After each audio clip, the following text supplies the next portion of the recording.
और हम स्वामी प्रसाद मौर्य जी का पूरा सम्मान करते हैं और हमेशा करते आए हैं। पल्लवी पटेल जी मेरी बहन जैसी हैं और बहुत सम्मान है मेरे हृदय में उनके लिए। और समाजवादी पार्टी के सिंबल से पल्लवी पटेल जी लड़ी थी और जीती थी। हम चाहते थे कि पल्लवी पटेल की जो माता जी हैं वो भी समाजवादी पार्टी से जीते और वो भी सदन तक पहुंचे विधानसभा, लेकिन वो अपनी पार्टी के सिंबल से लड़ी और पल्लवी पटेल जी समाजवादी पार्टी के सिंबल से लड़ी और वो सदन तक पहुंची। हमें खुशी है और आगे भी इस तरह की कोई बात होगी तो हम पूरा समर्थन करेंगे पल्लवी पटेल।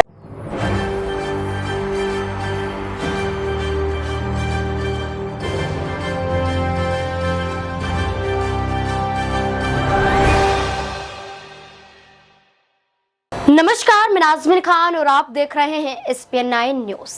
उत्तर प्रदेश में समाजवादी पार्टी को एक बड़ा झटका स्वामी प्रसाद मौर्य दे देते हैं। स्वामी प्रसाद मौर्य जो बीते कुछ दिनों पहले राष्ट्रीय महासचिव पद से इस्तीफा देते हैं और ये कहते हैं कि यहाँ पर पार्टी में रहकर वो अपमानित हो रहे हैं, यहाँ पर उनका कोई आदर सम्मान या उनके बारे में अच्छा नहीं सोच रहा है। समाजवादी पार्टी के कुछ ऐसे नेता हैं जो उनकी विचारधारा के बिल्कुल विरुद्ध हैं। यहाँ पर उनके बयानों को निजी बयान बता दिया जाता है, पार्टी से बिल्कुल अलग कर दिया जाता है, जिसमें कहीं ना कहीं स्वामी प्रसाद मौर्य डिंपल यादव को घेरते हुए नजर आए थे। लेकिन जो स्वामी प्रसाद मौर्य हाल में ये कहते हुए नजर आए थे, ये कहा जा रहा था कि वो अब यहाँ पर इस्तीफा नहीं देंगे, सिर्फ महासचिव पद से इस्तीफा दिया है। अखिलेश यादव ने ये कहा था कि बैठक करके वो आपस में बातचीत कर लेंगे, पार्टी का मसला है सुलझा लेंगे। लेकिन स्वामी प्रसाद मौर्य ने इन तमाम अटकलों को लेकर खुलासा कर दिया कि अब वो पार्टी में नहीं रहेंगे। दरअसल समाजवादी पार्टी से इस्तीफा दे दिया है स्वामी प्रसाद मौर्य ने, और समाजवादी पार्टी से इस्तीफा देते हुए स्वामी प्रसाद मौर्य ने फिर से गंभीर आरोप समाजवादी पार्टी पर लगाए हैं, अखिलेश यादव पर लगाए हैं। लेकिन जैसे ही समाजवादी पार्टी से यहाँ पर वो अलग हटे हैं स्वामी प्रसाद मौर्य, तो डिंपल यादव ने भी उनको लेकर कई बड़ी बातें कही हैं। क्या कुछ डिंपल यादव कह रही हैं, देखिए ये रिपोर्ट। ऐलान किया है इतना बड़ा नुकसान कर सकती है समाजवादी पार्टी को, क्योंकि आप पीडीए के तहत चुनाव में जा रहे हैं, उसमें दलित भी है और दलित की बसपा के बारे में मैं नहीं हूँ। मैडम, सपा और कांग्रेस की पूछ को लेकर क्या कहेंगे, क्योंकि अभी तक कोई सेटिंग नहीं बन पाई है। समाजवादी पार्टी के जितने भी हम लोग को चुनाव लड़ाने हैं, हम लोग ऑलरेडी इस पे डिसीजन ले चुके हैं कि कौन कौन कहाँ से चुनाव लड़ने जा रहा है। तो मैं समझती हूँ मजबूती के साथ समाजवादी पार्टी भाजपा का सामना करने जा रही है। समाजवादी पार्टी की बसपा से, जैसा कि आपने बताया, बसपा कहने को तैयार नहीं है, क्या गठबंधन की बात आगे जारी है? समाजवादी पार्टी बीएसपी को फिर से गठबंधन में लाना चाह रही है, इंडी गठबंधन में?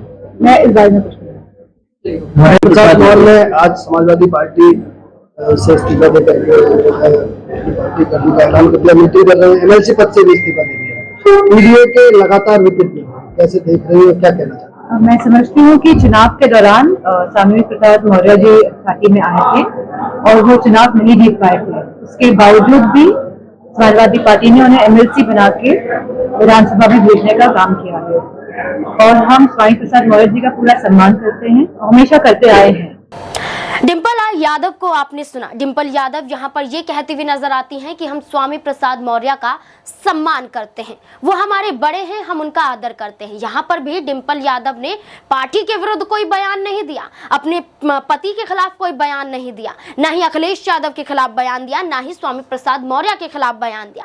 यहाँ पर माहौल को समेटती हुई, माहौल को समझाती हुई कहीं ना कहीं डिंपल यादव नजर आई। यहाँ पर स्वामी प्रसाद मौर्य को लेकर ही नहीं बल्कि पल्लवी पटेल को लेकर भी डिंपल यादव काफी कुछ कहती हुई नजर आई। क्या कुछ कहा, देखिए जरा। पल्लवी पटेल जी ने भी पार्टी में रहते हुए और बगावत के सुर सामने ला दिया कि राज्यसभा कैंडिडेट को वोटे करने देंगे, कहते हैं पीडीए के नाम पर छलावा कर रही है। पल्लवी पटेल जी मेरी बहन जैसी हैं और बहुत सम्मान है मेरे हृदय में उनके लिए। और समाजवादी पार्टी के सिंबल से पल्लवी पटेल जी लड़ी थी और जीती थी। हम चाहते थे कि पल्लवी पटेल की जो माता जी हैं वो भी समाजवादी पार्टी से जीते और वो भी सदन तक पहुंचे विधानसभा, लेकिन वो अपनी पार्टी के सिंबल से लड़ी और पल्लवी पटेल जी समाजवादी पार्टी के सिंबल से लड़ी और वो सदन तक पहुंची। हमें खुशी है और आगे भी इस तरह की कोई बात होगी तो हम पूरा समर्थन करेंगे पल्लवी पटेल। पीडीए का मतलब जो है पिछड़ा दलित और अल्पसंख्यक है, तो क्या दलित और अल्पसंख्यक महिला नहीं हो सकती थी इन तीन कैंडिडेट्स में राज्यसभा की? मैं समझती हूँ बहुत छोटी लिस्ट थी, 3 लिस्ट की, और आपने अब जो कल लिस्ट जारी हुई है, आप उस लिस्ट की बात नहीं कर रहे हैं। जो लोकसभा की लिस्ट जारी हुई आप उसकी बात करिए। आप कहाँ छोटी छोटी बातें करते हैं।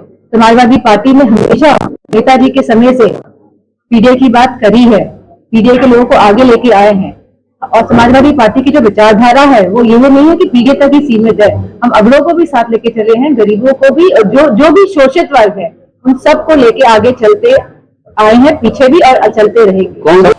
पल्लवी पटेल जैसे यहां पर राज्यसभा प्रत्याशियों को लेकर अपना गुस्सा जाहिर करती हुई नजर आई। पीडीए विचारधारा के विरुद्ध समाजवादी पार्टी को बताया, अखिलेश यादव के खिलाफ उतरती हुई नजर आई और ये कहा गया पल्लवी पटेल द्वारा कि मैं राज्यसभा में वोट नहीं करूंगी। तो इसी से जुड़े हुए तमाम सवाल जब डिंपल यादव से पूछे गए तब भी वो यहाँ पर ये कहती हुई नजर आई, वो मेरी बहन के सम्मान है, मैं उनका सम्मान करती हूँ। और पल्लवी पटेल जो पहले यहाँ पर चुनाव लड़ती हुई नजर आई थी, समाजवादी पार्टी के चिन्ह पर चुनाव लड़ी थी और चुनाव जीतने के बाद सीधा संसद में पहुंचती हुई नजर आई थी। और यहां पर समाजवादी पार्टी की बदौलत ही पल्लवी पटेल इतने बड़े मुकाम पर पहुंच पाई हैं और एक सांसद बन पाई हैं। ऐसी बातें यहां पर वो करती हुई नजर आई। इसी के बीच में ये भी यहां पर बड़े दावे किए गए डिंपल यादव के द्वारा कि फिर से अगर कोई भी जरूरत पड़ेगी तो समाजवादी पार्टी पल्लवी पटेल का हमेशा से साथ देती हुई नजर आ रही थी और आगे भी साथ देती रहेगी। ये तमाम बातें भी की गई। लेकिन इसी के साथ साथ जब पीडीए के मुद्दे को उठाया गया तो पीडीए पर क्या कुछ यहाँ पर डिंपल यादव कहती हुई नजर आई, देखिए जरा। ऐसा कुछ नहीं है। हम सभी जानते हैं कि किसान पूरे जो हिंदुस्तान का परेशान है और इतनी बड़ी संख्या में अगर किसान निकल के बाहर आ रहे हैं और उसमें असलों का इस्तेमाल हो रहा है, रबर बुलेट्स का इस्तेमाल हो रहा है और इस तरह के सोनिक हम लोग सुनने में आया है कि वेपन्स का भी इस्तेमाल किया जाएगा जिससे कि उनकी हियरिंग एज जा सकती है, मतलब सुनने की शक्ति और क्षमता जो हो सकती है उसको नुकसान पहुंच सकता है। मीडिया वालों को मैं देखा है कि वो बुलेट प्रूफ जैकेट्स, टोपी लगा के, हेलमेट लगा के वहां पहुंचे, लेकिन हमारा जो किसान है जो सरहदों में बैठा हुआ है दिल्ली के, वो बिना किसी इस तरह के यंत्र पहने बैठा हुआ लगातार घायल हो रहा है। तो मेरा मानना है कि सरकार को उनकी बात सुननी चाहिए। 2000 जब उत्तर प्रदेश में चुनाव हो रहे थे तब 3 कानून वापस लिए गए थे और यह सरकार ऐसी ही है, चुनाव के हिसाब से ही अपने फैसले करती आई है, करती रहेगी। पुलिस भर्ती भी जो निकाली है आज, तो आप जानते हैं उसमें भी कितनी धांधली हुई है, पेपर पहले से लीक हो गया है। तो सरकार इस तरह जब इलेक्शंस आएंगे इस तरह के मुद्दे लेकर आएगी। क्या सरकार ये कह रही है भाजपा जीत रही है, आप किससे देखते हैं? भारतीय जनता पार्टी कह रही है कि लोकसभा सीटें, भारतीय जनता पार्टी को ये बात भी कहनी चाहिए कि हमने कितने युवाओं को रोजगार दिया है, हम अग्निवीर की क्या व्यवस्था लेके आए हैं युवाओं के लिए, हम किसानों के लिए क्या कर रहे हैं, हम खाद इतनी महंगी क्यों कर रहे हैं, हम खाद में चोरी क्यों कर रहे हैं, हम मवेशियों जो आवारा पशुओं हैं उनका समाधान क्यों नहीं ढूंढ पा रहे। तो मैं समझती हूँ बीजेपी के लोगों को ये बात भी कहनी चाहिए, इस बात को नहीं कहना चाहिए कि 80 में से 80 आए। व्हाट्सएप